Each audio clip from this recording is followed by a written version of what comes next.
All right, so this is currently the unnamed beep. Well, it's going to Podcast. be named. It's going to have a name Yeah. once I upload it, And- because I need the name for Podbean so I Yeah. can be like, boom. Because otherwise, I can't upload them, and I'm not being a dead fish in the water anymore.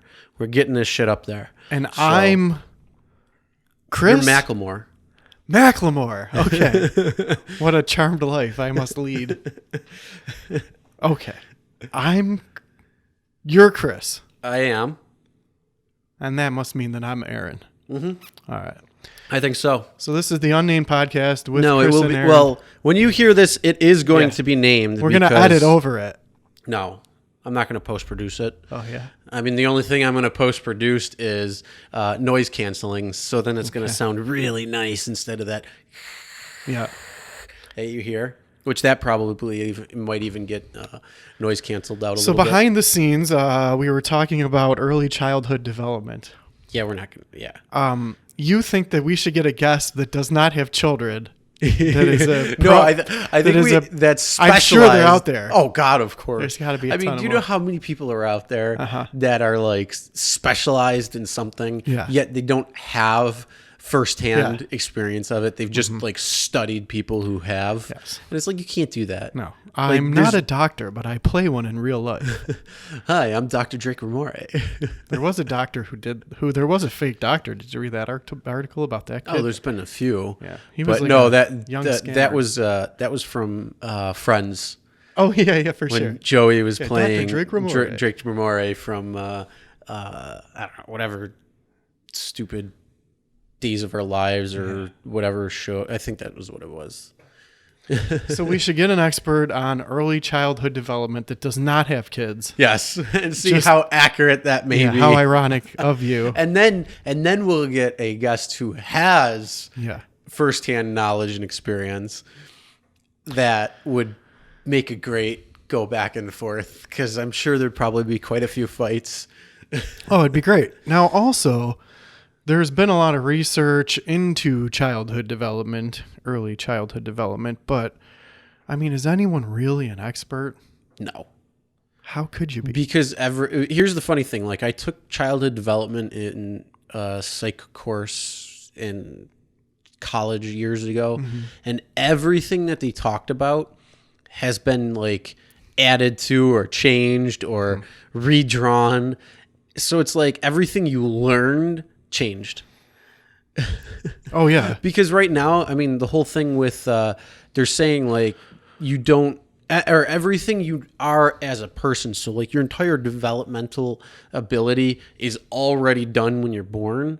Like it's encoded in your DNA, everything. So all of your like if you have a child, all of your past experiences plus your parents beyond going on and on and on to the beginning of time, essentially, in life, and then the child's mother, all that, it would be encoded into that child. So they, like, how they act, how they interact, all of this stuff is already predetermined. And this is the new thing that's coming out. And like the only thing that you really learn as a child is like social cues and like talking. So like we can converse. And that's really all, but like how they interact. So like when they say like a father's not present or something in a home, they're saying like, well, that really doesn't matter because everything's already there. Or if, certain things, but yet certain things obviously can have major impacts. Like if the child was abused or, abducted or anything like that. But they're talking, it was funny because there's a study that was going around that they were saying on how, it was on adopted children, and then they were interviewing their, like, it was like later in life, I guess, but they would interview their adoptive parents, so the parents who adopted them, and then the natural parents, and the natural parents would be able to give a better understanding and kind of foreshadow what their child would actually think. So like the natural parents had a closer relationship, even though they may have, never known the child very well. or maybe they did. It's just a tiny child, but gave it up for adoption at some point. So it was kind of a unique thing that I was hearing about, and I want to kind of find the full study of it, but I only saw like the overview, because the overview is free. The full is like always behind a paywall, unless I can find it. Yeah, for sure. Well, Sneak myself around the dark web. well, it depends on what you're looking to read. A lot of work is published behind a paywall, but if you look somewhere else, like in a college archive, you probably can find it, because the people who produce the actual data, they want people to read it mostly if they're doing actual real studies. What's interesting to me is the field of epigenetics, and there's so much that we don't know. Like how much are you born with? Like you learn, you automatically breathe. Yeah. Your heart beats. Well, that's essentially, I mean, right away as a child too, when you come out, you're looking for the tit. Yeah. Like it's just like I thought it was funny because I forget what class it was that I was in. They said like humans are different from animals because humans don't have instincts. And I'm like, no, that's not true. Yeah. I'm like, you throw a baby into the water, their instinct is to turn onto their back so they can float and keep themselves alive. Yeah. And they hold their breath, but that doesn't last very long. That's what's weird about it. It's enough until they're able to like do things for themselves. So like it's very hard if you just throw a baby in the water, it's gonna it'll plop in and then it'll like float itself back up, but it'll be head up and able and they to hold breathe. their breath. To a point, Yeah, underwater they hold their breath. That's how the Nirvana cover to Nevermind was taken. Was that floating baby? They're throwing babies in water, man. What are they doing? I mean, we look at it as like, oh, that's childhood. Well, no, that's actually just kind of like instincts right there. Like a child will not get hurt as long. I mean, obviously they can't stand long, but I mean, anybody, if you're not swimming there, you're just kind of gonna soon take on water. Yeah, any animal. I saw the video that picture came from. There's a whole bunch of videos where they're just like they're dunking them under the water, but that doesn't. It's right when they're newborn. It doesn't last very long. They get older and then they drown. Yeah. If you put them in water, which is weird. But the question is, what are you born with, and what is learned as a product of your environment and your upbringing? And it's so interesting. There's a lot of studies on it, but so do you take any stock in the theory that your personality is formed between the ages of 0 and 5? Less and less. Like that's like I said, that's when I took that class, that was like the main core of it. Like childhood development is key to your like life throughout the rest of your life. Meaning like if these years are fucked up, you're going to get fucked up or some bullshit like that, or like it's going to be the causation of certain things, and until you can resolve that, then you can't get past whatever it might be. Right. So like certain things, but like as new evidence comes out, or new testing, or new trials, new studies, all that comes out, it changes it completely. And I mean, if you, just take a look at an animal. An animal that just is born without its parents, it has to know everything already. So it needs to know how to forage for food. It needs to know where to go for things. It needs to know all these different things, because there are animals out there where the mother-child relationship doesn't exist. And so they need to know everything by time they're born, by time they are able to experience the world around them.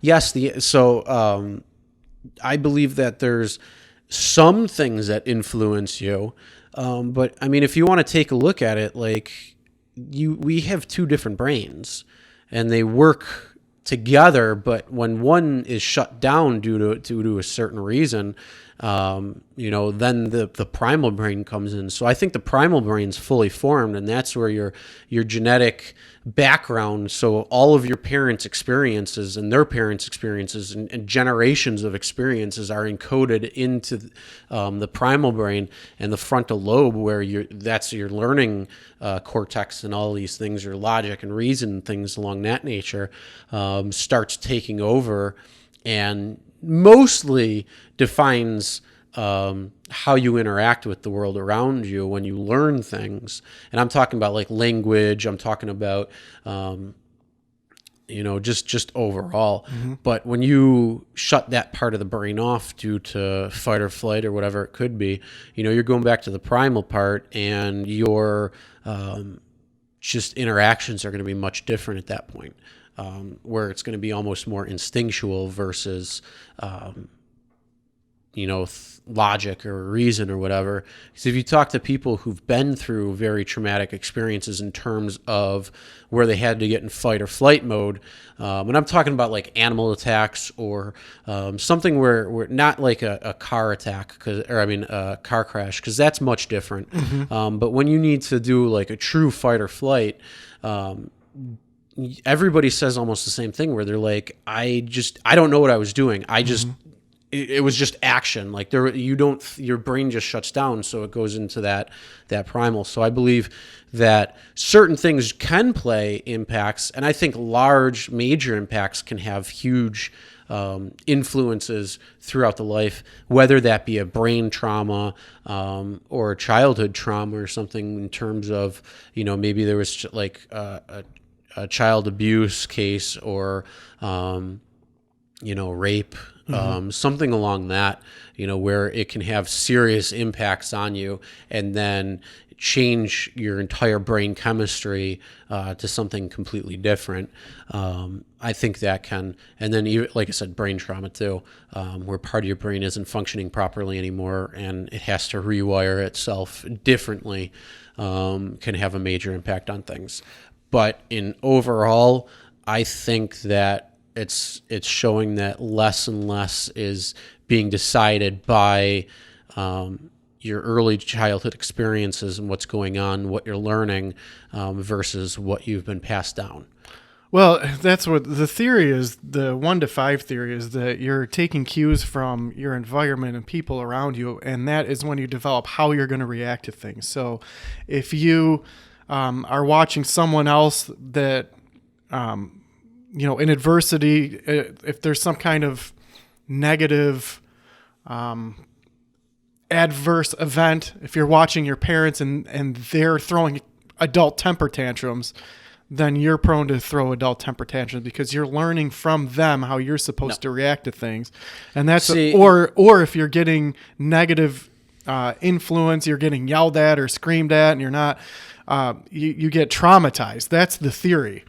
See, and I think there is some stock to that. It does make sense. Yeah, but see, the thing, you don't have a child, so you don't see that firsthand. Now, I have a child who's growing up, and to see the way she acts or the way that she is compared to what's going on around her is a lot different. Like so now when you if you actually look at it and kind of look at it that way, I don't see that the same way as like what I learned in school.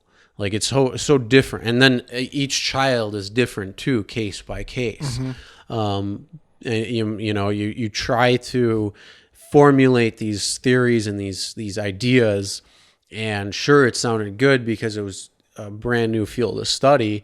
You had Freud, you had Marx, you had all these people who were looking at childhood development, and they were trying to put things together and reasons why things happen the way they were, and it sounds great.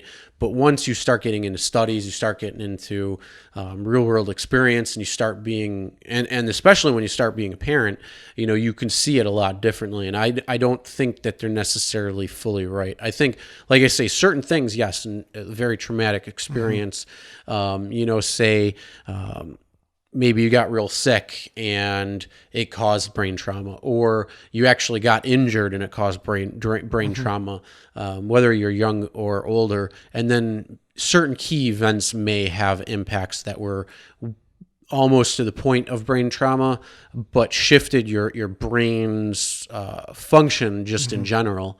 That can happen too. Same thing. Like look at people coming back from war. They're all messed up because they're on this full alert mode all of the time, so they can't de-stress, they can't calm down, they can't, it's very hard for that. And then also that, you know, they have this camaraderie between everybody who's experienced what they've experienced. They're able to talk to them, they're able to converse, they're able to understand. But when you come back to civilian life, it's a whole different story, because we haven't gone to war. We haven't been in a wartime situation where you and I would be able to understand that, or many people around here can't understand that. So there's this major disconnect, and that's just, again, brain function and the trauma that the brain goes through under many different circumstances. Yeah, that's the theory, is that it's not so much. There's a lot of variables, but one of the leading theories is that, and there's so much we don't know, but the leading theory is that your emotional development and the way you are viewing the world and reacting to the world is formed between 1 and 5. So if you get the shit beaten out of you when you're a kid, beaten up, those are traumatic experiences. Exactly, But I'm saying, like, but it could be anything. If you experience a fight as a child, like if you see your parents fighting, which is a normal thing, you know, it's not really going to have a major impact on the way Depends you on are. how severe it is. That's what the I'm talking about, but I'm talking about a fight that is just a normal fight, like a normal argument, not anything where you're throwing somebody through the fucking wall. Yeah, but that's the trauma. That's the whole thing. I don't think that. I think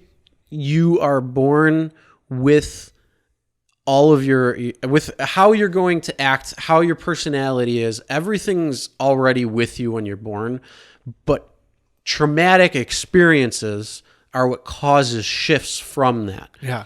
And I don't think it's anything more. I mean, yes, you learn how to color, you learn what the colors are, you learn how to count, you learn language, you learn how to be able to speak and listen, and then be able to ingest what is being said and being able to respond to how those things are. So those all, like, social and verbal cues you're learning from after you're born, and could be your 1 to 6 year old range, but you know, your brain is still developing all the way up until you're 25. So to say that only it's 1 to 6 and everything is ingrained, that doesn't make sense, because your brain is still growing until 25.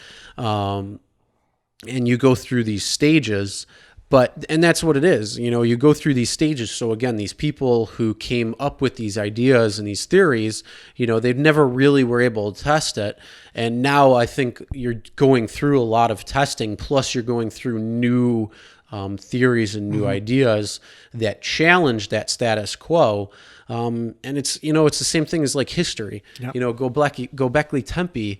If you listen to Graham Hancock and you listen to a couple of people who say that, you know, there were vast civilizations before the last ice age, 12,000 years ago, or approximately at that point. You know, mainstream status quo historians say no. Those were hunter and gatherers and nomadic tribes, and all this. Civilizations didn't start until much later.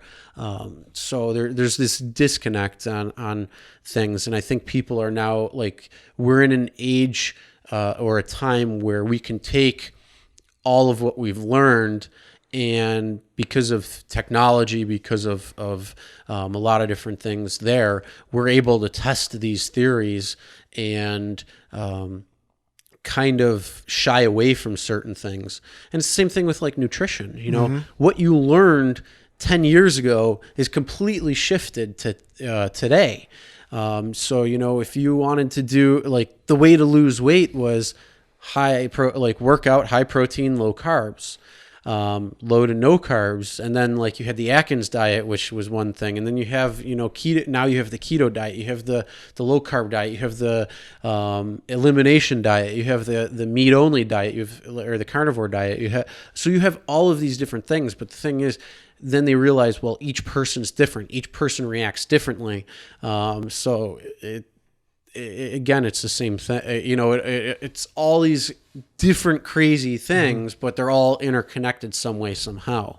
Well, that's why I love science, is because we're always learning more, and there's always someone who will do a lot of research in one subject, like the 1 to 5 thing. There's just so many studies, but then someone comes along and says, well, there's also this, and you never know. We don't know enough about the brain. Yeah. We know so little about the brain that the leading research shows that yes, there is some stock to what happens to you, but you're developing, you develop your whole life. I mean, let's be honest, your brain stops growing, but I'm learning more every day, and you develop and your shifting whole life. perspectives and that. And, the other thing too, is it's like when we were teenagers and even late teens, you think you know everything. You think you got it all figured out. In a lot of ways I did. Yeah, and I just got old. That's the thing. You think everything. You think you believe everything that you think, and you think you're right, and you know the right way, and this is the right path, and everybody else doesn't know what the hell they're talking about. And then you humble up a few years later. The reason for that is because that's not the way the world works. And when you're young, you really do know everything, but that's not reality. That's not the world that we live in. It's the world that you think should be.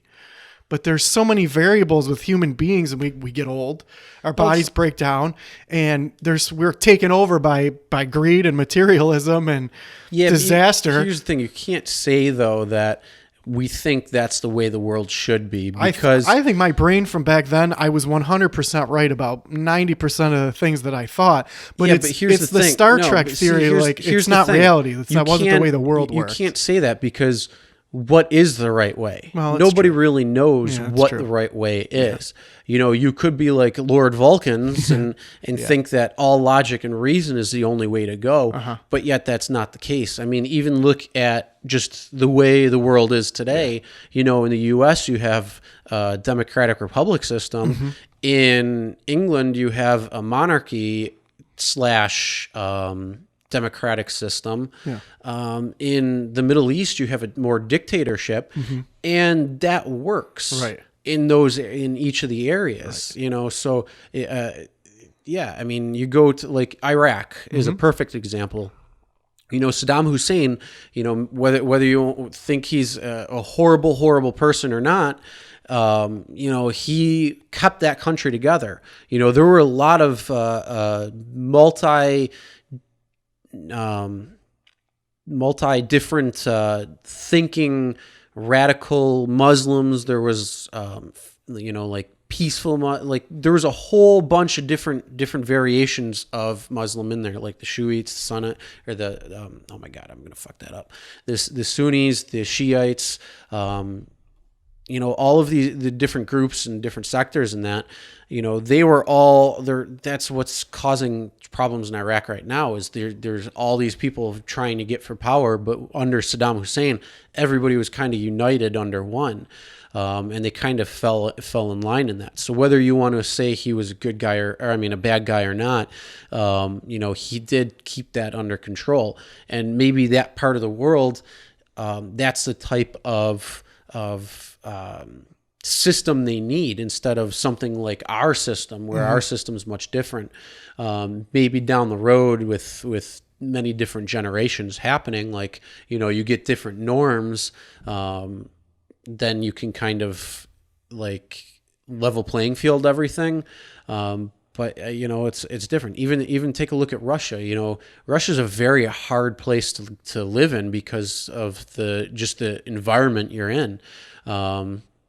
So it's this whole different type of thing there.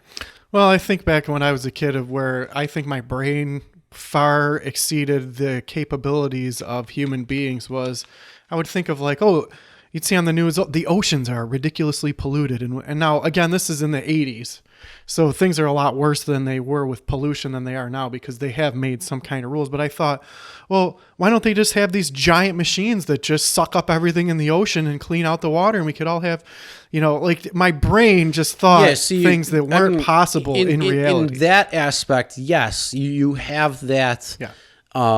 Smokestacks. There's smoke coming out of smokestacks. Why don't they have Why does smoke come out of the smokestacks into the air? Why don't they have some kind of thing that recycles the chemicals in them? They have scrubbers, but it's not anything to where my brain thought that they should take the smoke and somehow but cycle looking it down. you're looking at it as very generalized, but when you get into the details, that's what breaks things down. Right. And the problem is that And- no one wants to put the work and the effort into it. Human beings want everything to be as quick and simple as possible. And it's not that, we don't have the ability to do these things, because we do. It's just that nobody wants to put the effort or the time or the resources into doing it, because human beings want everything to be as quick and easy and self-serving as possible. It's human nature. You're putting a lot of money and greed into it as well, too. That's the whole like thing. Corporations want to appease their investors and try to make the most profit as they can, and continue to make more profit at the expense of whatever it might be. Who cares So about the there's always the environment? trade-offs. Who cares so if no one's alive 200 years from now? I've got this fancy cup to drink out of. Well, you're the one who bought it too, so whoa. Well, that was hilarious about, I was watching where there was these giant oil rigs trying to go into, this is a couple years ago, that I think they were trying to go into, like, I'm going to get this wrong, but wherever, somewhere in Washington, I think there's oil rigs are trying to go up the protesters who were protesting the oil. You're talking about an oil line. No, it was the oil rigs were trying. They're going through like the Puget Sound or something. I forget where. Oh, okay. To try to go out into the ocean or something. But the people who are protesting the oil drilling, I remember they're hanging off bridges from their ropes and protesting this thing. And just like, they don't realize that every single thing that they use to do that, to drive their car onto that bridge, to hang off of those ropes, is petroleum based. Yeah. They're like, you are not doing anything. I mean, I get it. I'm glad they're trying to protest it, but they're still like, you're not wearing fully you're recyclable. You're not Yeah. thinking like overall. You're, Yeah. you're thinking of like this little tiny thing, and like I'm glad they were protesting. I'm like, good for you. But they're hanging off but over petroleum. the grand scheme of things, it ain't gonna do a damn Like, where thing. do you think you got all that goods and merchandise from that you're using to hang off these bridges from? And here's Someone made that using oil. And here's the thing: if you really want to stop oil completely, then you are going to not like the life you will live, because there goes electricity, there goes your car, your transportation, sure. there goes tourism, there goes like every aspect of your life. There goes your food, because all your food supply is also.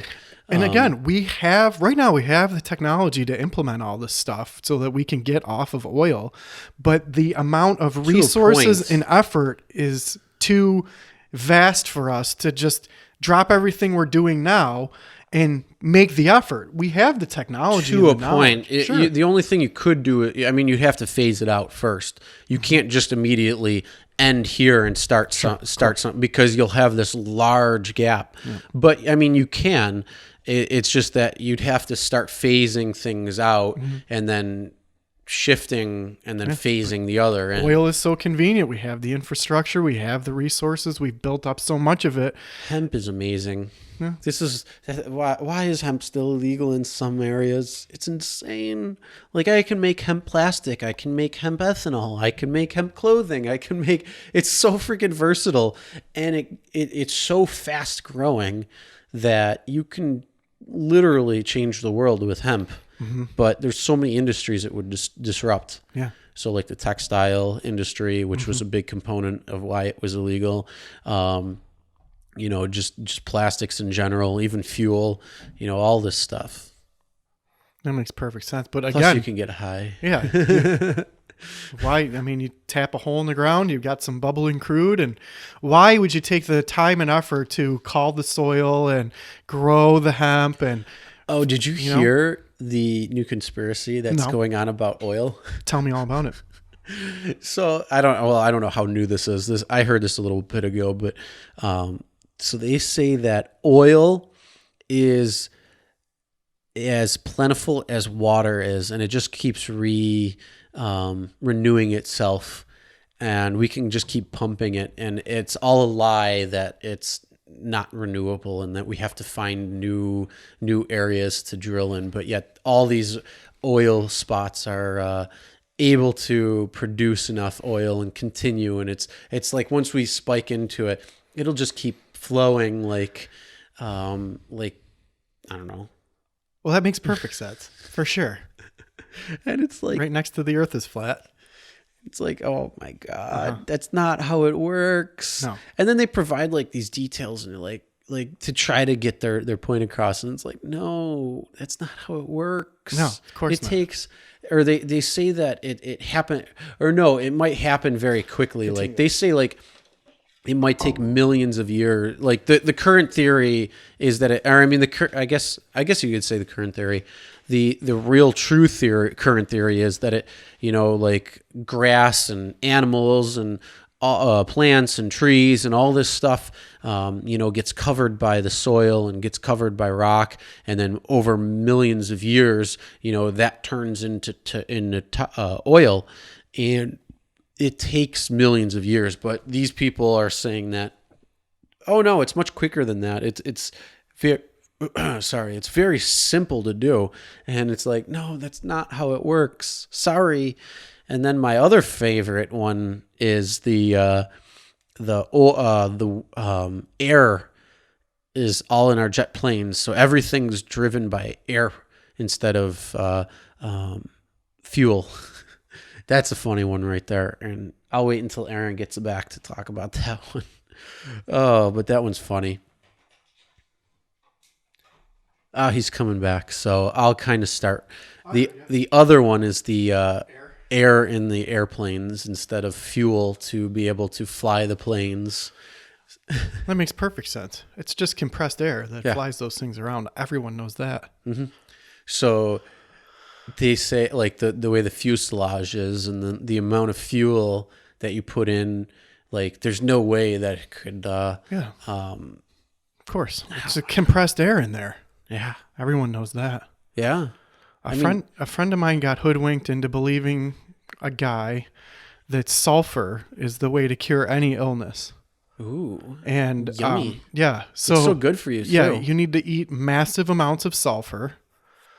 And still, some people are so gullible that they'll, oh, you need to put a half a pound of sulfur up your ass every single day. Just cram it in there, and you'll never get AIDS. You'll and then never. you gotta grind it down. Yeah. And you gotta put it on your salad. Yeah. And put it on your meat. Put it on everything. Yeah, yeah. Sprinkle it on everything. You- By the way, do people not believe it. actually take sulfur and ingest it in any way, shape, or form. Don't even breathe it in because it's bad for you. Yeah, we're using that as an example of how gullible people are, but The fact that I even have to say something like that is shows.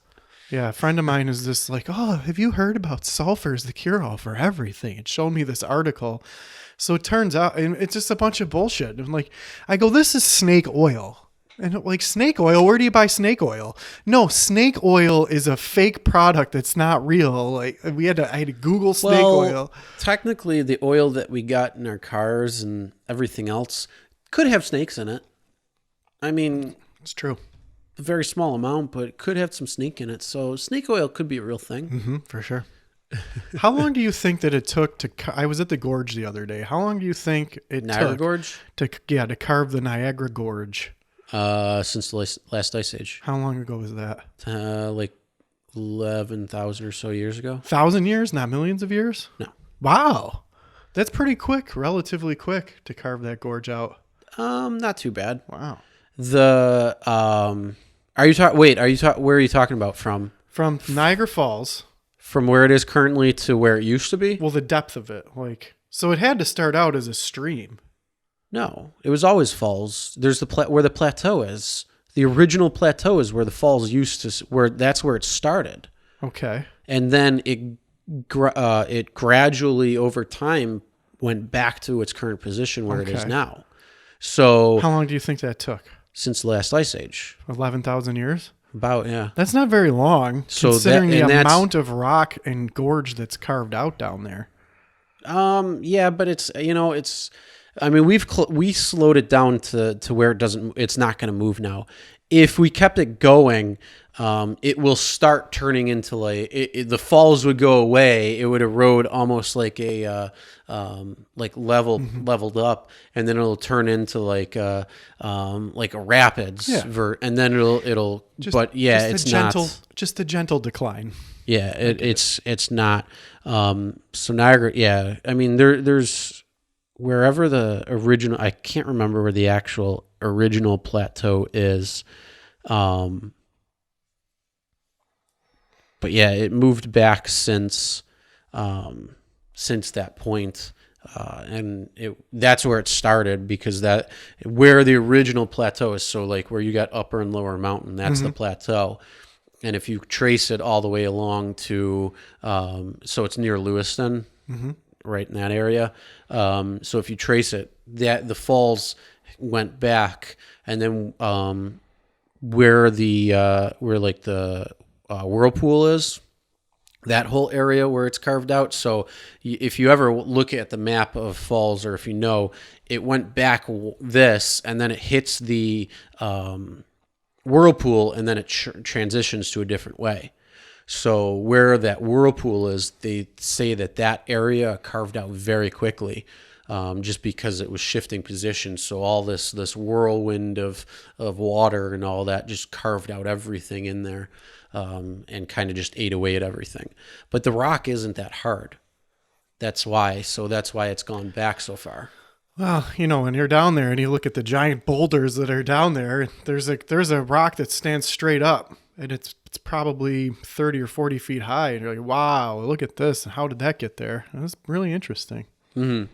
I mean, you got to remember how much water has erosion in it, and of course, the one thing I'm trying to look up isn't what I want it to be, about the Niagara Falls moving.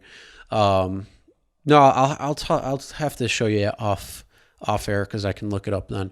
But yeah, there's actually quite a few like history things on Niagara Falls and how it's moved. Yeah. But yeah, it used to be where this area used to be a sea, and then over the Ice Age periods, when the glaciers came, they carved out all this area and created what's now the Great Lakes. So they're glacier, even the hills, like where you go hiking, on where the Eternal Flame is, like Chestnut Ridge, that area, those hills are glacier deposits. So when they receded, that's the sediment that was left behind when the glaciers had receded. So yeah, some carve out, some move land, but water itself is massive. I mean, look at the Grand Canyon. Grand Canyon was carved out all by water. So it's very powerful shit. Have you been to the Grand Canyon? Mm-hmm. A few times, yeah. Is it grand? Oh, it's gorgeous. Yeah. So compared to the gorge, because I was in the gorge, and I'm looking up and looking down at the depth of the water, comparatively, how big is the Grand Canyon compared to the gorge? Is it 100 times bigger, or 10 times bigger? No, it's massive. Much bigger. I mean, you're talking about thousands of feet from the top of the Grand Canyon down to where the Colorado River is right now. I mean, you gotta the Grand Canyon it's like 4,000 feet or something above sea level. It's actually quite high. So I mean, like, you're in Arizona, kind of near the Nevada, Utah-ish border, and you're there. Here, I'm going to pull up a couple of pictures from it when I was there recently.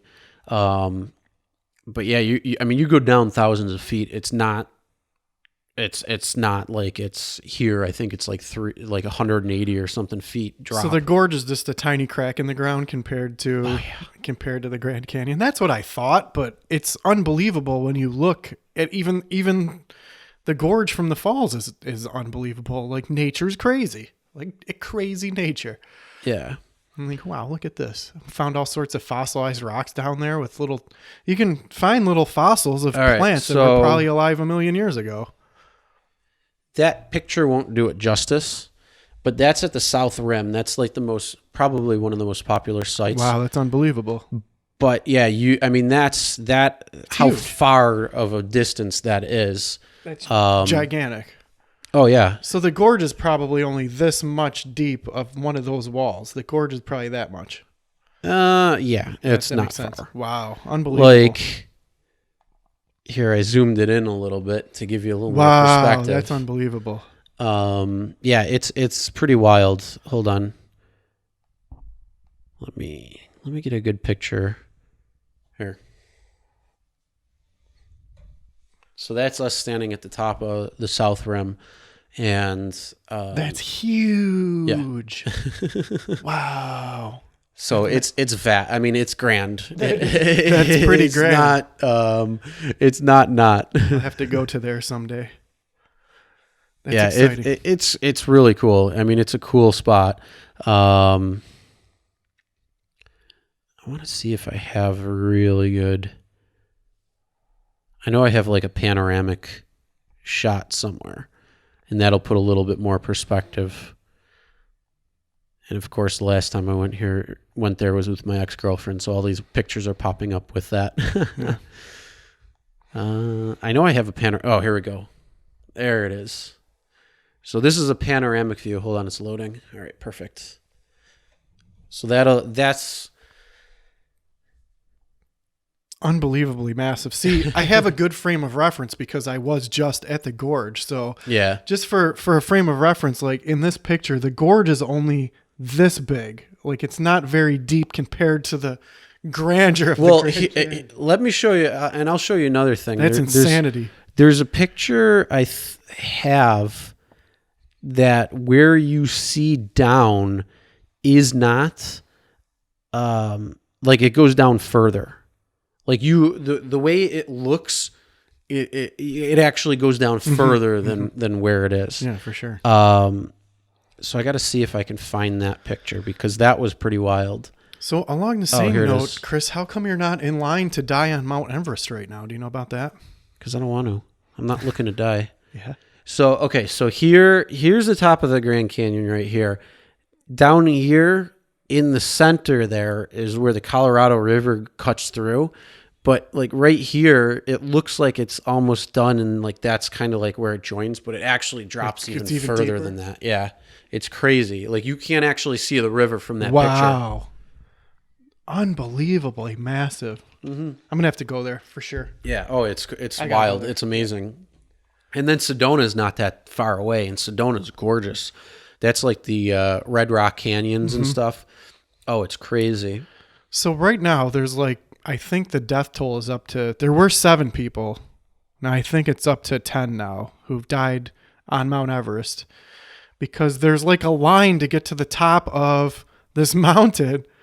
Why would you want to do that? I never understood why people want to risk their lives. Okay, I was completely wrong. The Grand Canyon South Rim Yeah. has an elevation of 7,000 feet above sea level. That's a lot of feet. Yeah. So the inner canyon has a distinctly, yeah. So I mean, like when you're above, like when you're up there, I mean that's you're over a mile above sea level, and so it snows, it's cold. Like when I was there, it was April. When I went a few years ago, and it was cool. Like it was 75 degrees in Phoenix. It was nice. It was comfy. And then you go up there, it was like 45, 50. It was colder. Like, and I was wearing flip flops, and yeah, it was not a smart idea. Was it hard to breathe? Did the air get thinner? It's thinner, but it's thinner, but like I don't know. It wasn't harder for me to breathe. I didn't think so. Grand Canyon National Park is located north central Arizona, about 80 miles northwest of Flagstaff. It runs for 215 miles along both sides of the Colorado River between Glen Canyon National Recreational Area, much of which is in Utah, and Lake Mead National Recreation, much of which is in Nevada. And it encompasses the areas of the Kaibab Plateau on the southern extreme of the Colorado Plateau at elevations between 7,000 and 8,000 feet above sea level. and also the Colorado Gorge, which runs along, which runs through it at elevations as low as 2,000 feet. So from the top of the gorge down to the bottom is almost 1 full mile. That's a lot. So it's, yeah. I mean, well, 8,000 to 2,000 is over a full mile. So you're literally yes, 1 full mile would take you to get from where the river is all the way up to the top. And it's crazy because it could be snowing and cold and nasty as hell up top, but then you get to the river and it could be like 100 degrees, and then you go back up top and there's like a foot of snow on the ground again. So like that's if you do the whole hike from the one side all the way, which I don't think you're supposed to do anymore. I think that's illegal. Oh, But, really? Yeah, but I don't think people stop you. I don't remember. Something's illegal and it's like really, really dangerous to do, but people still do it. That's one thing that upset me about going to the Eternal Flame. When I used to go there when I was younger, they didn't have all of the idiot signs. Now they have all of the idiot signs down there. Well, because somebody fell off the I'm side sure right people there. get hurt there all the time. Yeah. So- Well, so when you go to the parking right there, and you park, and then you go like where all the trees are, and then you kind of go down that ridge. When you see next to you a couple people, there was somebody who fell off of that. See, there's no sign there either. That's the funniest thing about it. Yeah, there isn't. But here's the crazy part: the person who fell off, it was at night. Like, what the fuck, dude? Yeah, of course. Now, like, why? I don't know. I No, mean, I get I like how they have the trails labeled because you know you're on the right path. That's cool. But also people don't know what that is either. So so here's what happened. I get out of my car. First they have a stone path you walk down. I'm like, okay, they got stones here now. And then it just goes to dirt. Yeah. See, I always went the other way. And it's this massive forest. Yeah. That Which like is really nice. you don't. I mean, there's no. It's crazy because there's no path to it.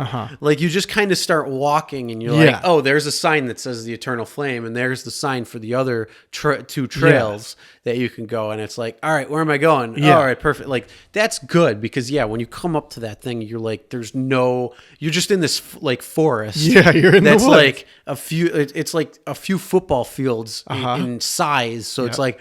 You're looking around and you're like, okay, I came from behind me, but where am I going? And then, you kind of had to figure out. And then all of a sudden, once you figure it out and you know where you're going, then the trail starts again. But it's like, you probably should put a few like trees down or something that puts what the trails. happened, what they did do, so when you get in there, there's these little tiny pictures of a flame nailed to the trees. Yeah.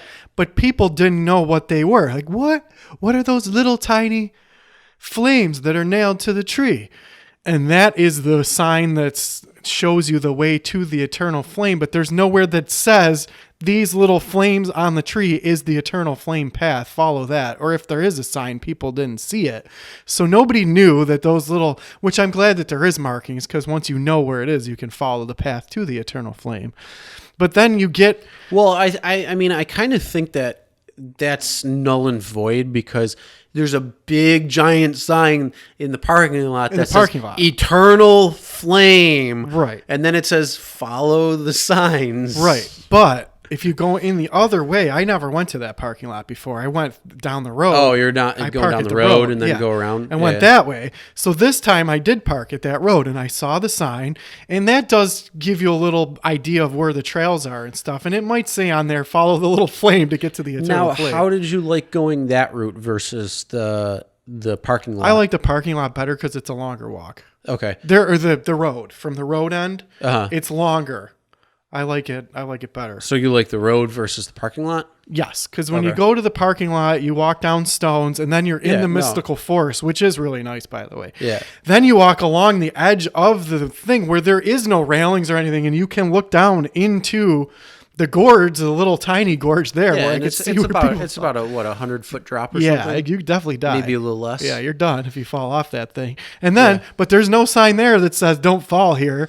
But then when you get into the thing, there's all these signs that ruin it for me. I'm like, well, you don't need to tell me to stay off the side of the thing. And if someone is dumb enough to do that, we're not we can't bubble wrap the world. Like No. people are dumb. They're going to hurt themselves. Yeah, they're just trying to take the liability away because Yeah, I all this get it. insurance bullshit, Sure, for all sure. these fucking claims and lawsuits and crap, and it's like you gotta be kidding me. I just remember back in the day where it was untouched and pristine. Now I'm glad that they do have the little fire things up there so you can see which way to go because people get lost.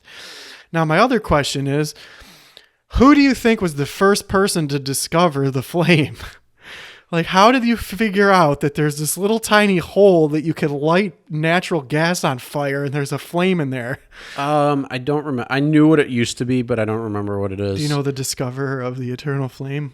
Yeah, that actually. There's a person who that discovered actually, Well, it? that actually, Chestnut Ridge all used to be. That's a very unique way how it became a park because it used to be private land. Yeah. Like somebody owned it, and I know, like I'm related to the person who owned it, and so he had children that were very greedy. Yeah. And he was a very wealthy person. Yeah. And so what ended up happening was his children were all fighting for like who is going to take it like over the land Yeah, and the as any family resources does, for and sure. all this. Yeah. And he didn't want that. He was like, so he told them, he's like, you can't fight for it, and if you do, you don't get anything. So, they fought for it and they kept going, and in the will it was that they all were left $1. That's all they were left. And that the land, like the park, Chestnut Ridge, was donated to the state, and the only under one circumstance that it was made into a park. So that was all private land prior to its park initiation, I guess you could say. So my question is, like, you're hiking along, you're in this ridge, and you're like, oh, this tiny little waterfall with a tiny little hole in it. I think that I can light that on fire.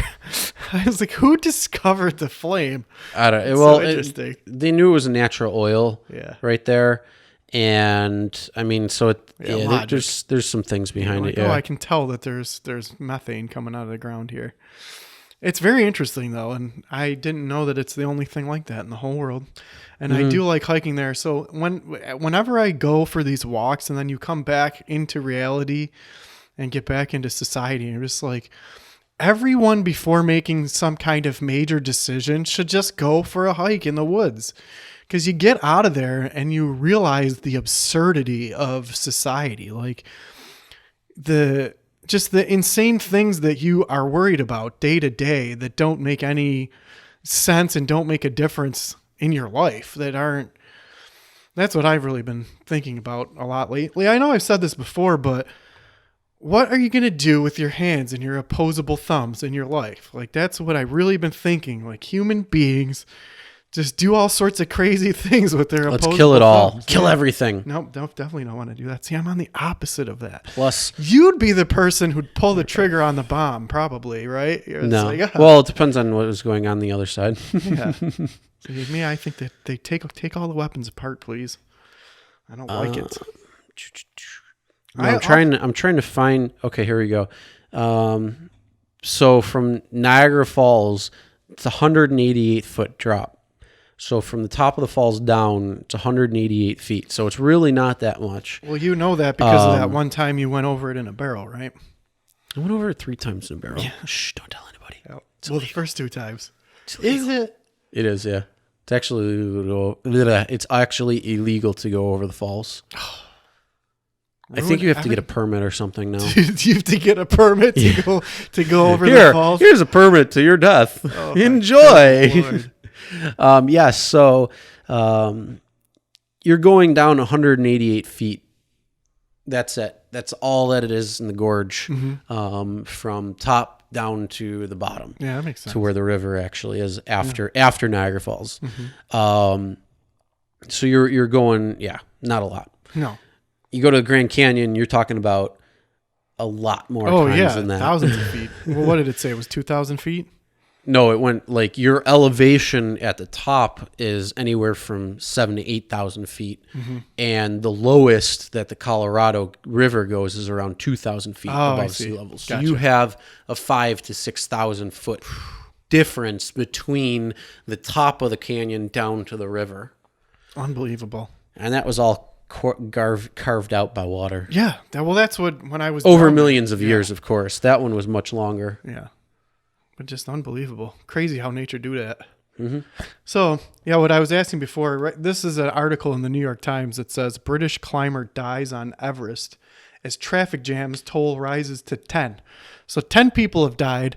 So then they had this picture, and it's like people waiting in line to get in, like on a roller coaster. There's a bunch of people in line to the top of this thing, but they're freezing and starving to death up there.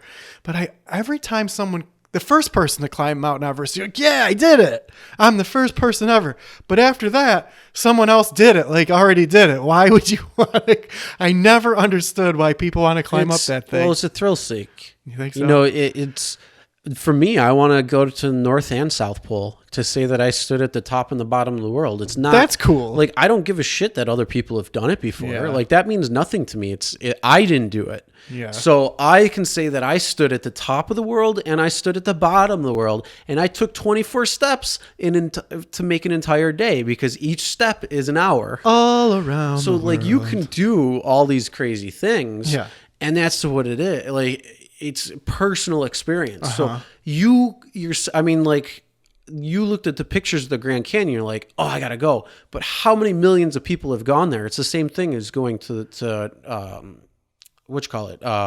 Mount Everest. Like, people want to go there to experience the fact that they can say, I stood at the top of the world, at the highest point in I this get world. it, but it just That's seems what like, it is. It's the oh, same thing. you could die. There's no oxygen up there. It's freezing cold. You're probably gonna die. Okay, let's What go. I'd rather do is go stand on the highest mountain in the world, which is in Hawaii. Oh yeah, see, that sounds fun. Because the Big Island, that volcano is that thing goes down into the bottom of the Pacific Ocean, which is technically the biggest mountain in the world. That makes sense. So I want to go there. I'd be much happier. Well, I think because it's a little warmer. Yeah, I think I said this before, but one of the most amazing things that I've seen in my life was when you get above the cloud line in Colorado, and I was on a ski lift. You're on a ski lift, go through the clouds. You get out of the clouds, and then you look down Into the clouds. But it's like looking at an ocean. It really is. They look like waves on an ocean. Yeah, and then I've been above the cloud line many times. Unbelievable. A lot of people have not experienced that and don't even know that it exists.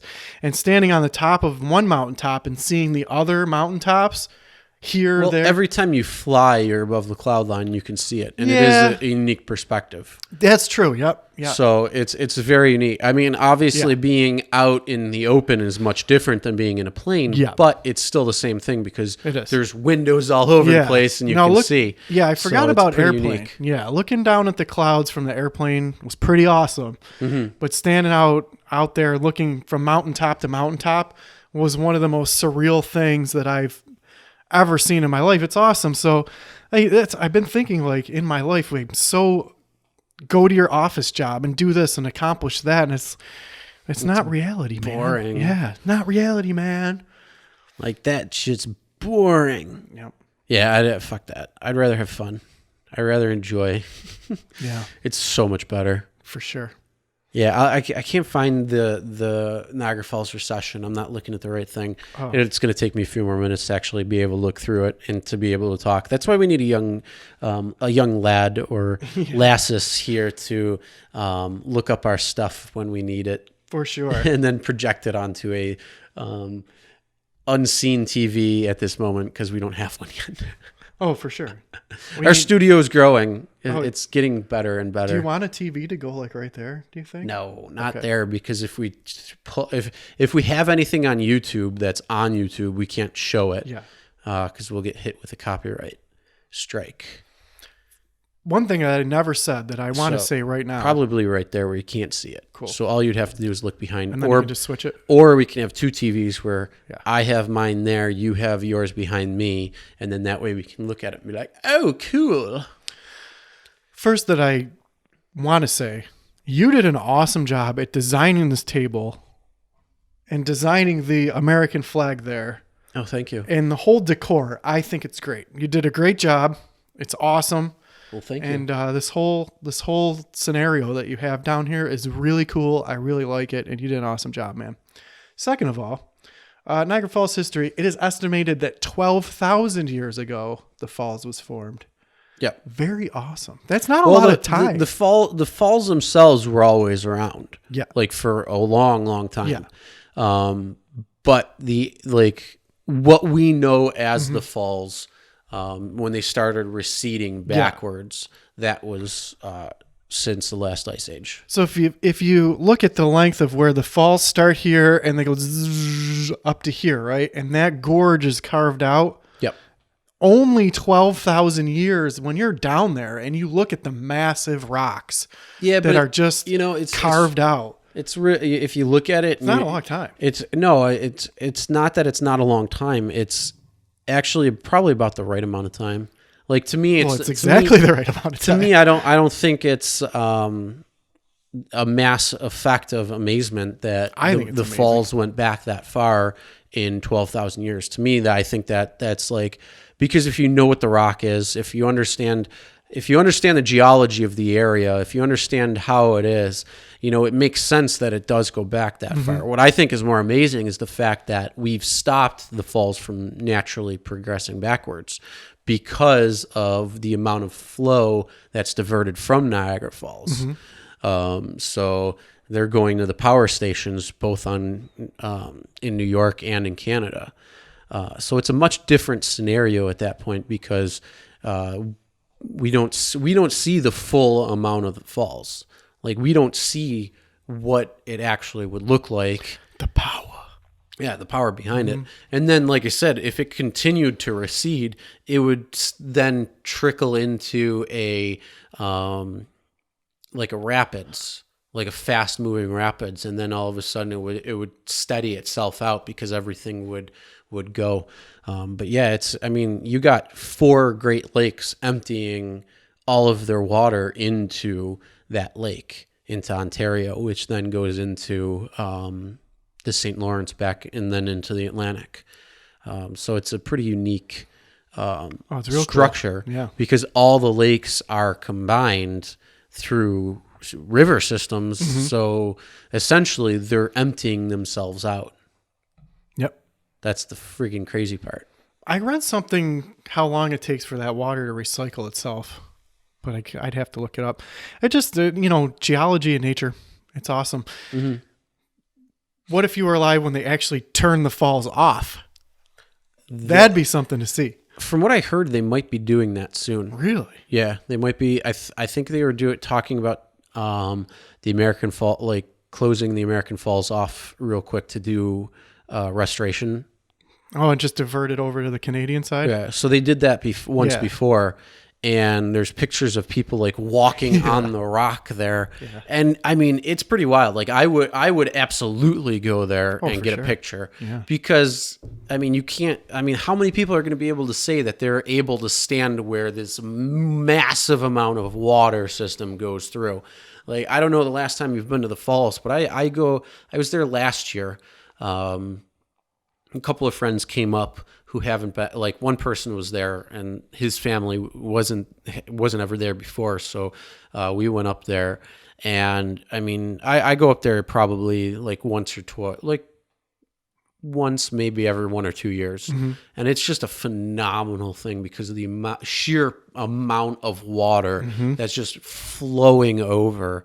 And like, even though the American Falls is not that big of a fall compared to the Horseshoe Fall, I mean, it's still this massive amount of water that you can actually get very close to. Like you can almost go out there and kind of touch it a little bit, and it's like, holy shit. Like the amount of force, the amount of water that's there, it's like, wow. That's unbelievable. And then, did you ever see the video? There's this video of falls, and it looks similar to Niagara Falls in terms of like being right there, like the way the water looks going over. But you can actually like go up, you can be in the water, go up to the like almost the crest and be there, and like you can like look over as the water's flowing, but it's because there's not enough water behind it or force behind it that you can go and do this. And there's like almost a natural barrier. So you can actually go there and like slide up. And it's like people are looking at that like on there and they're like, oh my God, I would never do that. And I'm thinking to myself, I'm like, holy crap, I would love to go do that. Not because it's a thrill seeking thing, but because I've seen the force of the falls and I know what that's like. And then you see the force of this and people there doing it. And it's like, well, that's not really a big deal. Like I've seen that but the falls are wider, but it looks like Niagara Falls. I mean, it looks the water that leads into it is much wider. I remember seeing that. But and there's a lot less force, and it's got a natural dam almost where you can go up and like hang out there and like look over the side and not really. Well, there have been people that have walked out to the edge of the falls. I remember seeing people that were like they're in the middle of the river and they're at the edge of the falls and the water's just rushing by.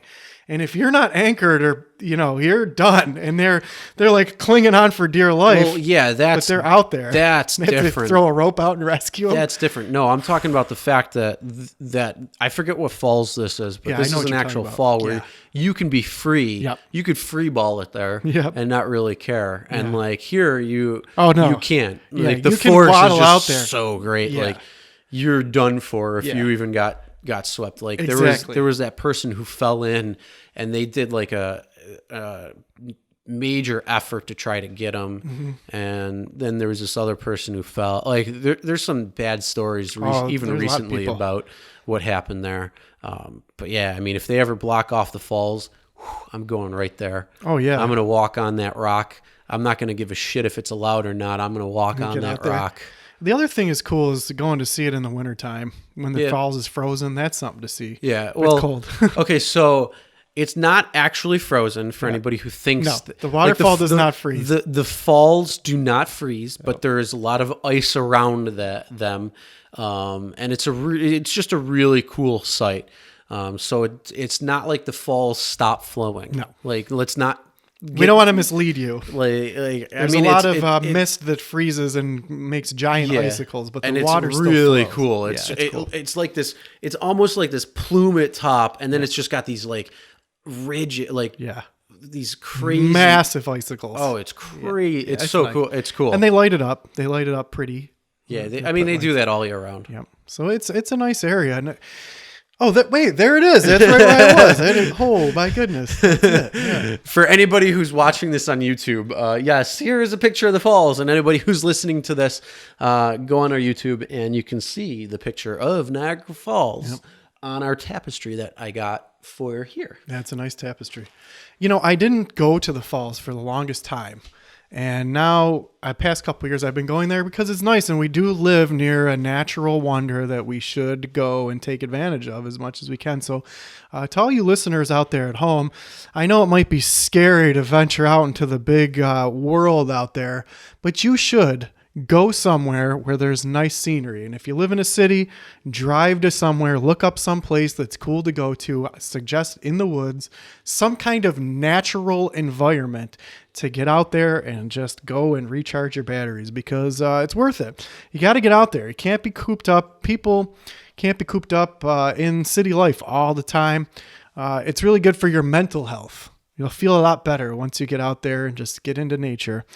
So also a friend of mine, his name is Chris. He does this Real Rideshare Stories, which you definitely want to go and check out on YouTube. It's called Real Rideshare Stories. It's great. There's tons of different videos on there, and it's all about the gig economy, and it's about real rideshare stories, and you should go check it out if you haven't already. And if you have, go watch more videos for Real Rideshare Stories.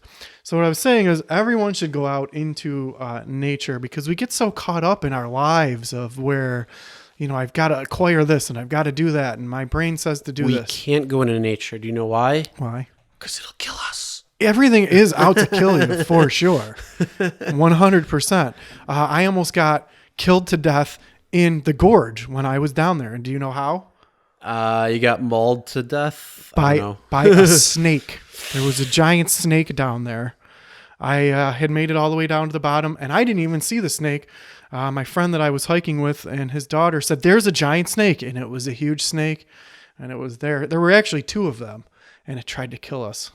Everything out there is trying to kill you for sure. That's, you know what else though? When I was at the Eternal Flame, everyone does the same thing. They hike as fast as they can. They get down to the thing. They look at the flame for 3 minutes, and then they hike. The whole walk is very nice. Yeah. The woods are great. So I realized that 99% of those people who are there, they were not absorbing the scenery or absorbing nature. It's very hard to shut yourself off. For sure. That's why you got to do something that can help you just chill out and relax and enjoy. Because do you have any suggestions on what that might be? Float tank. Let's go try that. I want to. I do. I really. We got to try that. We need to. When's your next day off? Weekends. Or I work 9 to 5. Actually, you know what? I'm going to go on the website right now and see what if they do late nights. Because if they do late nights, then fuck yeah, I'm going. Because that would be amazing.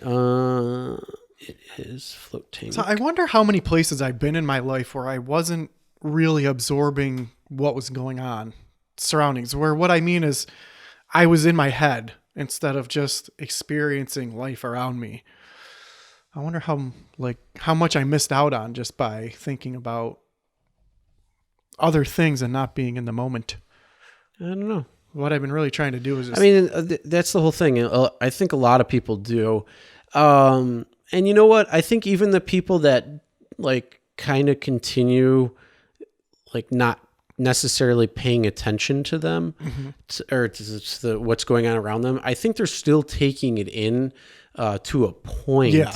It's just that sometimes trying to shut your brain down after you've been like doing things for so long. Yeah. It's different. Yeah. And it's hard to do. But really if is. you do things. All right. So where's my schedule? Yeah, that's what I realized when I was walking through there, because there's all these people just hurrying up, and you get caught up in conversation if you go with someone there, and the next thing you know, you're at the flame and you look at the flame and then you turn around and go back. But I really took my time to there's a lot of other really beautiful scenery through there, and just walking through those trees is really nice. And then you climb down a little, you go down an incline. There's another smaller waterfall. I stopped at that and just really took in nature. But most of those people just walk through there without ever looking. If you're free Wednesday night at 8 p.m., they got a 90-minute float in both tanks. Let's go. Deal. Oh, crap. I'm busy on Wednesday. They got on Thursday. Let's go. We can do an 8 p.m. We can also do a 6 p.m. All right. I work till 6, so we'll do 8. 8? Okay, we'll have to book that soon. Mm-hmm. Yeah, they got a both tanks. They got an 8 p.m. for a 90-minute float, and that's exactly what I want to do is a 90-minute float. Cool. Oh, yeah. So here's my question. The past 2 times that I ran into 2 different people, the little beads that I wore, 2 different people in the past week have said to me, "Are those mala beads that you're wearing?" Mm-hmm. One person at my work, most unexpected guy that I would have imagined, he goes, "Are those mala beads?" I'm like, "Yeah." And he goes, "Oh." He's like, "You doing meditation?" I go, "Yeah." He's like, "It's changing my life." I'm like, "Changed my life." It really does. So how should I spread the word about meditation to people? You can spread whatever you want. All right. Hey, just don't spread HIV. I try not to. It's hard. It's really difficult, though. Or chlamydia, or it's any really of the other. difficult to not spread herpes, all of the disease. But herpes is okay. Herpes is all right? Yes. All right. Because herpes isn't a goddamn thing. Okay. It's a joke. Wow, it's a bump. Is it like is herpes like is it like chemtrails and flat earth? Is it just not real? No, it's real. It's just that it doesn't do anything to you. Like there was I mean, rightfully so. There was a huge smear campaign on it. Because yes, it is still a sexually transmitted disease, but it's not going to harm anybody in any way. And actually 90% of people in the world, which is 9 out of 10, have some form of herpes in one form or the other, and probably don't even know it. So it's really not a big deal. Other things out there, don't spread. Use a condom. You use things that protective for you so you don't spread things. Yeah. I don't know where Aaron went. He just kind of went somewhere else. Something like that happened. He went somewhere. I don't know. And I'm distracted because guess what? It's Oh, actually, you know what? That's a perfect. There it is. That's a perfect segue. Today is Memorial Day for us recording this. So thank you to all the people who have gone over, served, who from the beginning of the revolution all the way to today and still continue to serve to help protect our freedom and our way of life, because it's a great way to live. I will say thank you for your service, and we'll get back to that in a minute, but I don't know how to tell you this, but it burns when I pee. Well, that's a problem. Call your doctor. No. And don't have sex until you do. I read an article about people that were famous that had divulged the amount of women that they had slept with in their lives. There was a basketball star who claimed that he had slept with over 20,000 women. You couldn't have your pants on during the day to be able to do that if you actually do the calculation. But most of them were, some of them were in the 10,000 range, and then 4,000, 2,000. That's a lot. So if you think 1 in 4 people have an STD, you've got all the STDs. You've got all the diseases. Well, 9 out of 10 have herpes. Yeah. Or in some form or another. Yeah, or and it really HPV. Doesn't bother. Yeah. You know, I mean, yeah, but the thing is, it is possible to do 20,000 because you can get a group of 10 women. Yeah. And they're all groupies and shit. For sure. If you're famous. There's 10 right there, like a night. So it's really not that. I mean, well, do you know how long his career was? If you're famous at the age of... Or how old he is? Yeah. If you're famous at the age of 18, I guess, and you're just fucking... I mean, how old is he now? Fucking, do you know? I'd have to go look. Let's just... Is he 50? I don't know. Who knows? So let's just say he had 30 good years of sexual conquest with 365 days. Yeah. That's 10,950 days there. Okay. That have gone by. Okay. So you can sleep with 2 women a day. Yeah, you could. I mean, or you could have groups of women. Yeah. Yeah, essentially you could do that. I mean, it's not very... 2 women a day, every day, for 30 years. Not too possible. Bad. Yeah. Not too bad. But it I mean, seems like an attainable goal. I need for a little. me. I need a little more information. Yeah, but you're doing it the exact opposite. I really am. That's the hilarious thing about it. You're going like 10,000 days on not having That's sex. Exactly it. It really is. I'm probably going on 10,000 days. You're a third of the way there. I'm like 90% of the way there. Well, let's see. It's been 7 years, I think. How long is that?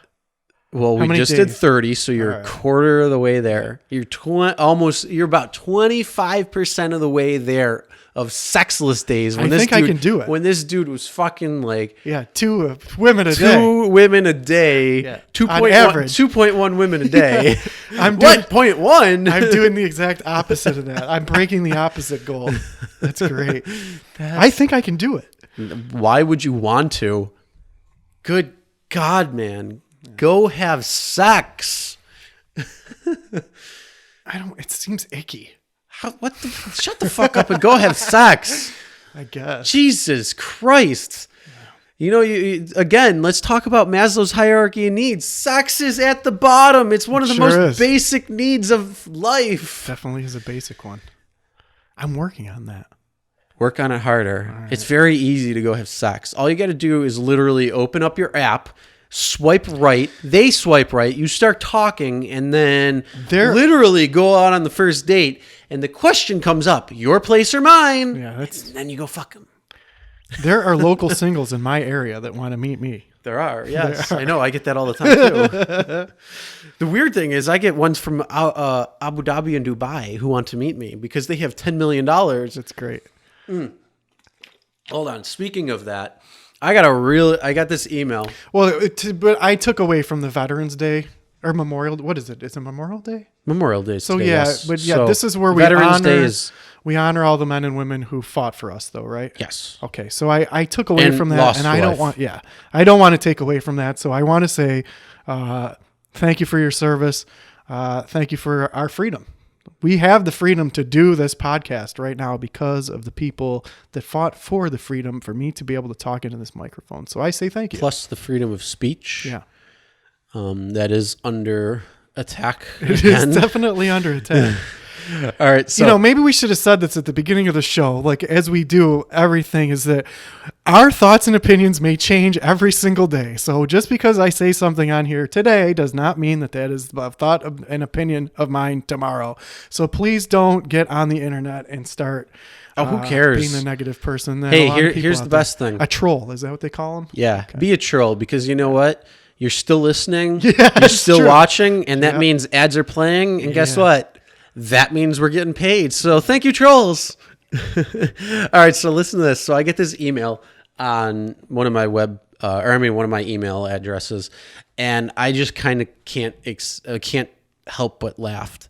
And it changes every time I get a new email, but it's almost the same thing. So here and if you get this email, delete it. Hi, my name is Reem E. Al-Hashmimi, the Emirates Minister of State and Managing Director for the United Arab Emirates Dubai World Expo 2020 Emirates. Committee. I don't care. I am writing to you to stand as my partner to receive my share of gratification from foreign companies who I helped during the bidding exercise towards the Dubai World Expo 2020 Committee. What? As a married Arab woman serving as a minister, there is a limit to my personal income and investment level. For this reason, I cannot receive such a huge sum back to my country. So an agreement was reached with foreign companies to direct the gratifications to an open beneficiary account with a financial institution where it will be possible for me to instruct further transfer of the fund to a third-party account for investment purpose, which is the reason I contacted you, to receive the fund as my partner for investment in your country. The amount is valued at $47,745,533. For me? United States dollars, with a financial institution waiting my instruction for further transfer to a destination account as soon as I have your information indicating interest to receive and invest the fund. I will compensate you with 30% of the total amount, and you will also get benefit in the investment. If you can handle the fund in a good investment, get back to me for more details on this email. Here's my email. Sincerely, Miss Reem. Now, Chris, you received that email, and I know that you immediately messaged that person back, and you are now participating in this giant wealth, correct? Oh my God, I have 30% of $47 million. Yes. Now, do you know how many people fall for that scam? Oh, way too many people. And there's so many different variations of it that I deal with the people who fall for that scam all day long, every day at my 9 to 5. Yeah, it's crappy. The amount of people that fall for that, you have to think, and I want to question them. Okay, this person says that they're going to send you this amount of money. And all you have to do is send them a little bit of money first. And then they need a little bit of more money. And then there's some more money they need after that. But then after that, there's a little bit of more money they need. But then you're going to get the money. Just send them a little bit more money. Yes. At the third or second or fourth or 17th time that you sent them the money, it never occurred to you that it may not be legitimate and that you're never getting $47 million? At the first email that I got next immediately. Time? Okay. But there are so many There's a people lot, yeah. out there that don't.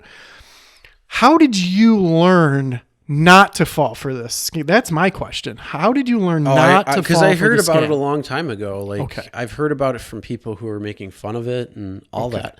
And then, there's people out there called scam baiters who scam bait scammers to share and educate people on what the scam is and what they're doing. And there's more and more scams happening every single day that are coming.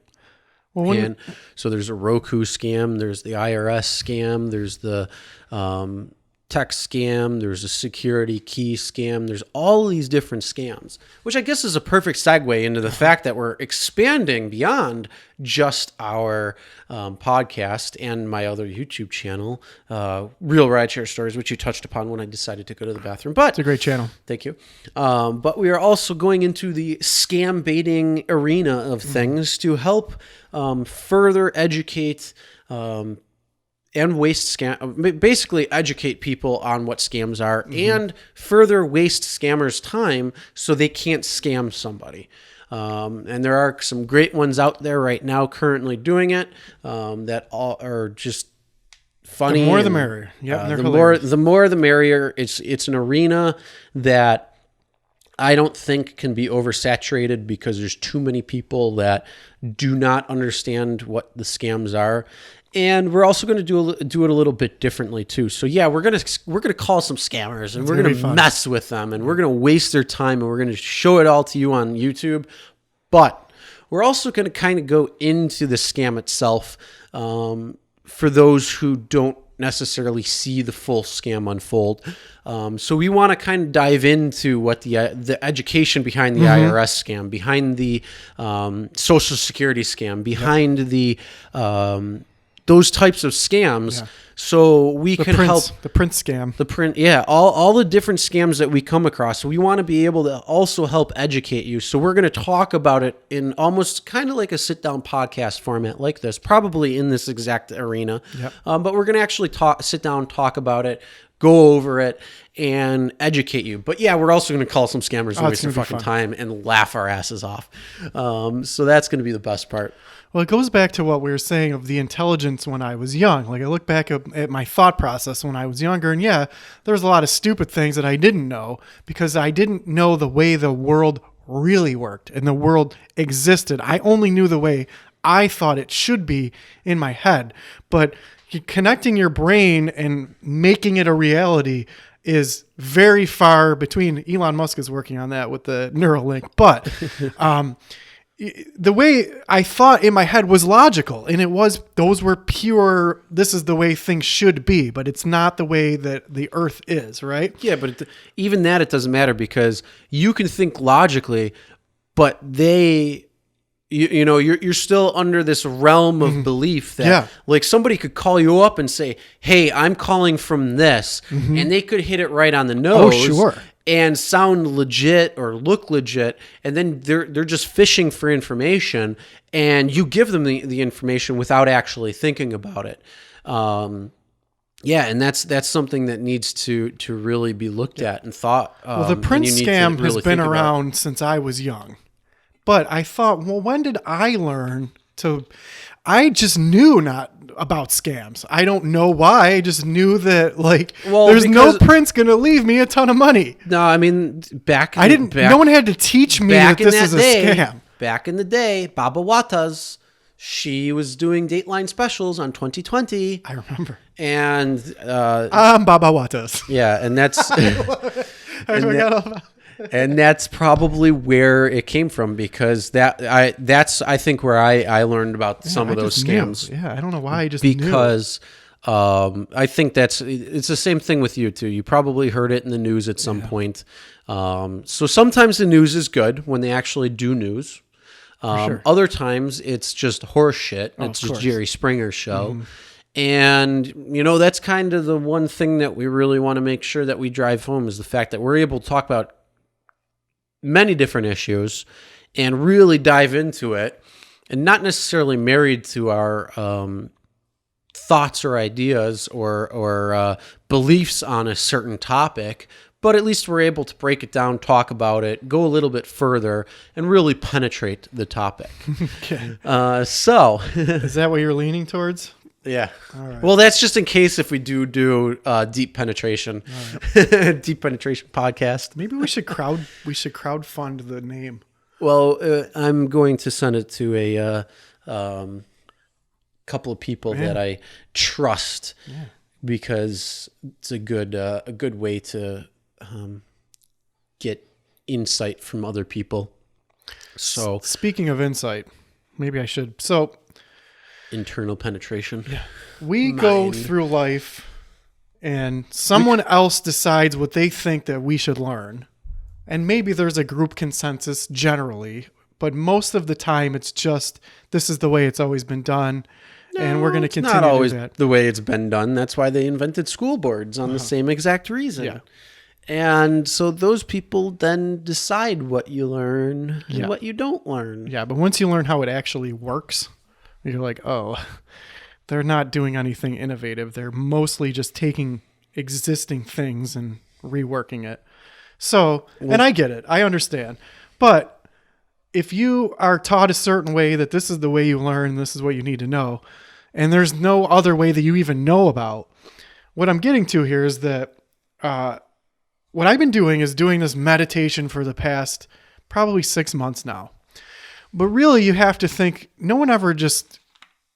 I'm a curious person, and that's why I love science. I want to know how plants grow. I want to know how the sun spins. I want to know how this works. But no one ever thought... And I also learned a lot about the brain. I've taken a lot of psychology. I've taken, I like, biology.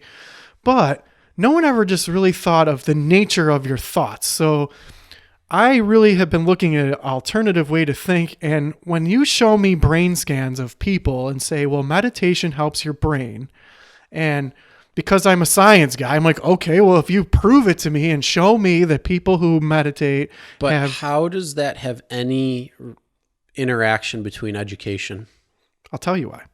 So when I started meditating and just you question the things that you've learned in your life, who you are as a person, I don't meditate, but I question that all the time. Well, so I'm not contributing it to meditation. Sure. Well, you're an introspective person, but a lot of people aren't. So what I've realized is that a lot of people are just programmed by a bunch of things around them.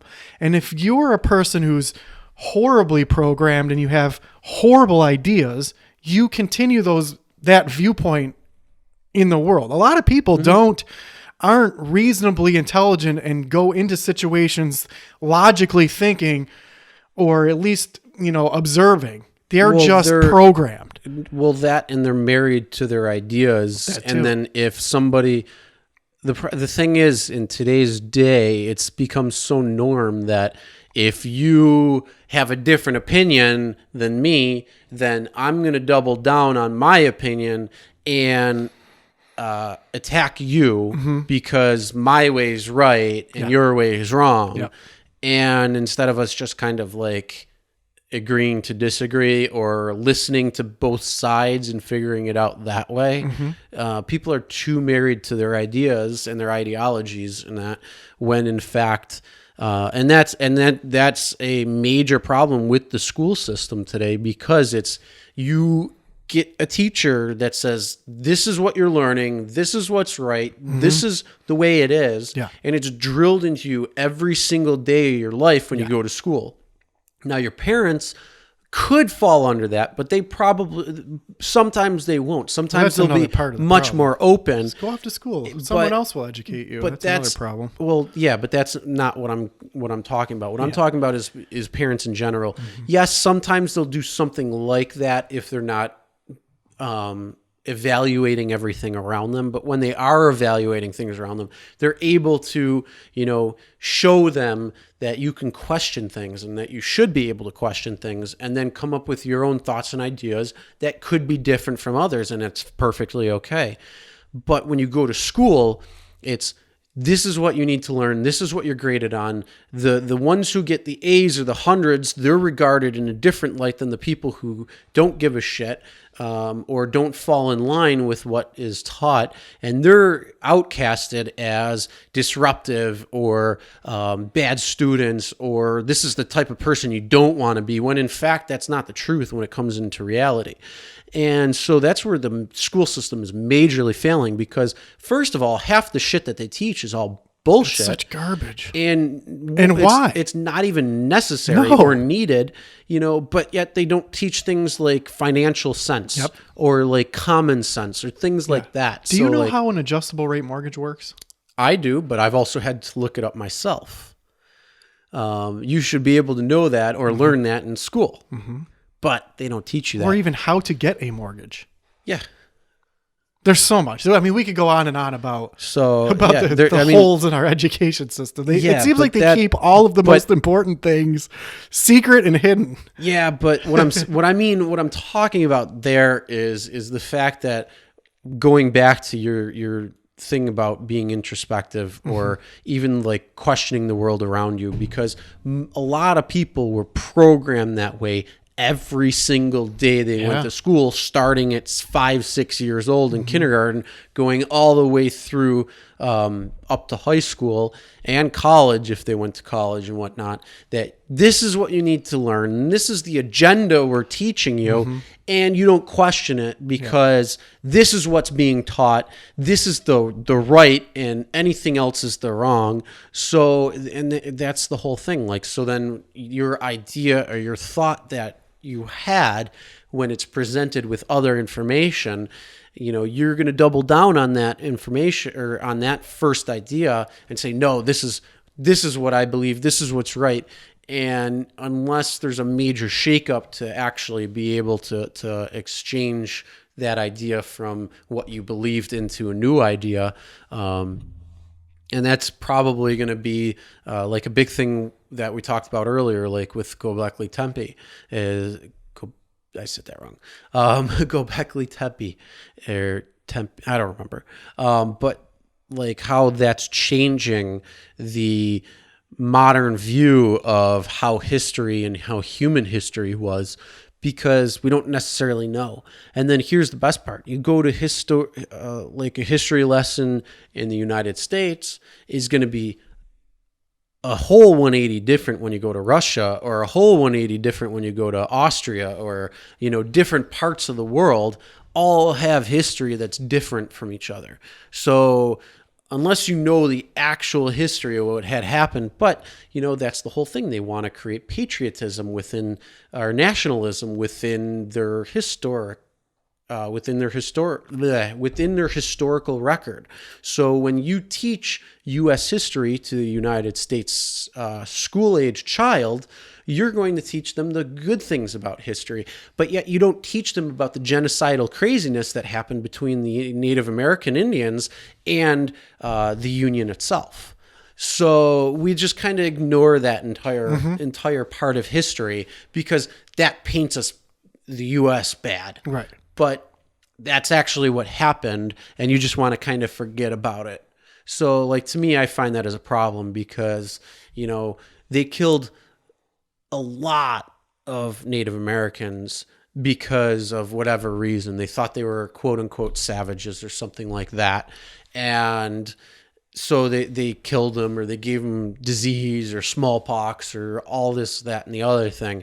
And just in school, they get a little blurb about the Trail of Tears, and then it goes right into the next thing. And it's like, that's not real history there. You're omitting information on purpose because you want to make yourself look good instead of the actuality of what happened. And, one of the big things that I completely disagree with when it comes to a lot of things, especially in the U.S., okay, you go to look at North Korea. North Korea's got a major problem when it comes to what they're doing to the people there. They're starving, they're slaves, they're in working camps, they're being killed and slaughtered, and genocide and all this stuff. But yet again, like we forget that we did the same exact thing. And it's like, well, how can we move them beyond that into a greater prosperity or a different way?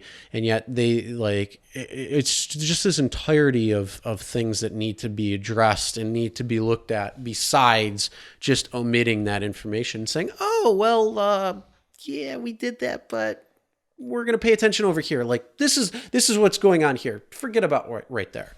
And it's like, no, we need to encompass the whole thing, and we need to make it that way. And yes, I understand like I said, the whole nationalism thing and that. But once people realize the full truth, they're not going to be happy with that. Mm-hmm. And that's a major issue. So for me, I learned all about science. My body is made up of tiny little cells.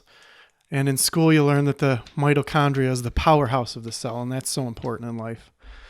I love science, but that doesn't, knowing that the mitochondria is the powerhouse of the cell doesn't really help me in my day-to-day life. But I love science. I love learning about this. Is just what I love learning about. But you learn there's about a your lot- vascular But system. there's a lot of different aspects of science. So many.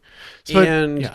saying that, like, I loved earth science. I love the talking or figuring out about the universe and gravity and all Yeah, that I stuff. love So like all these things I like. And yes, I'll get into physics, like some deep physics, even though I never took a physics class in my schooling career.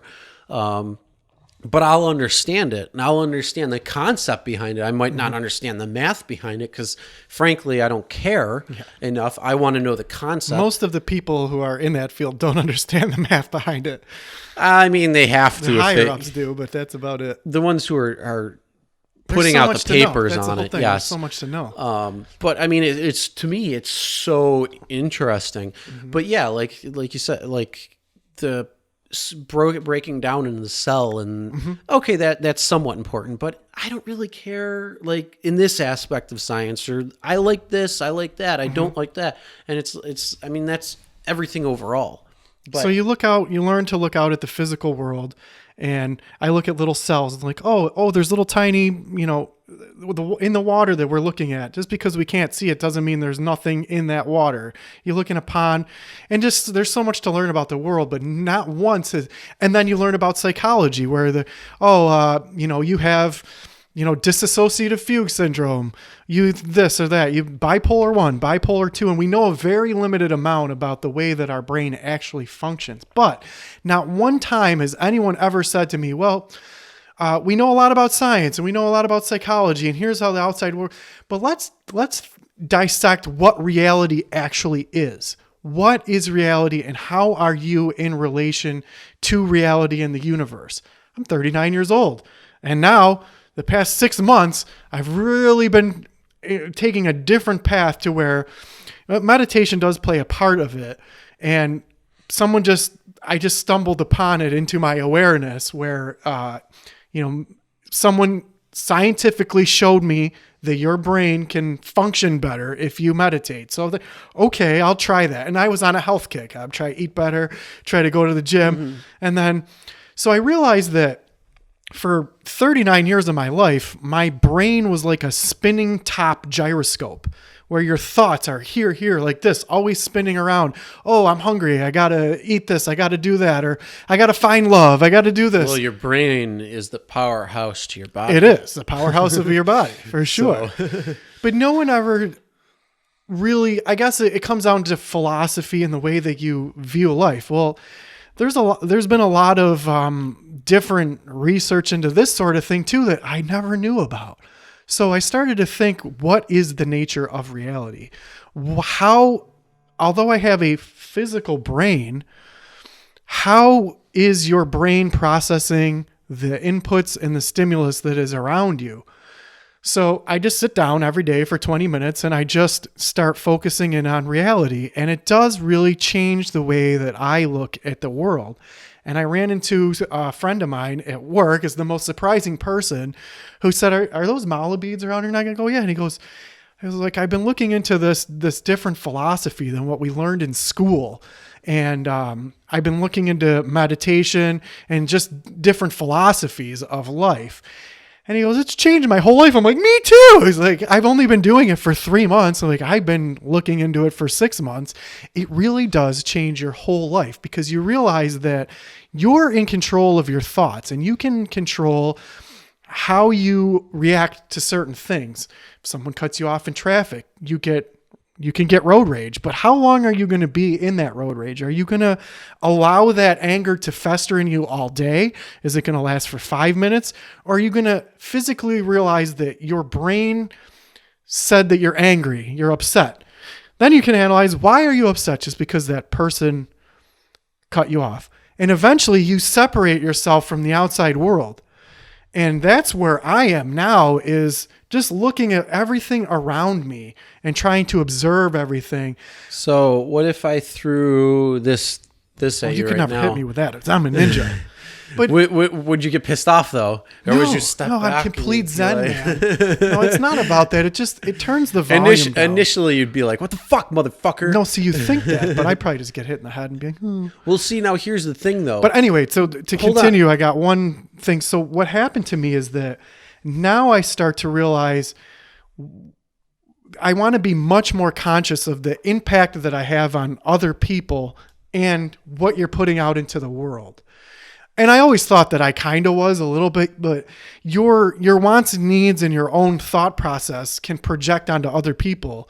So now I'm trying to really be much more conscious of when I'm out and about in the world, how am I viewing the world and what impact do I have on people and the environment and everything around me? I'm much more conscious of that now. Go ahead.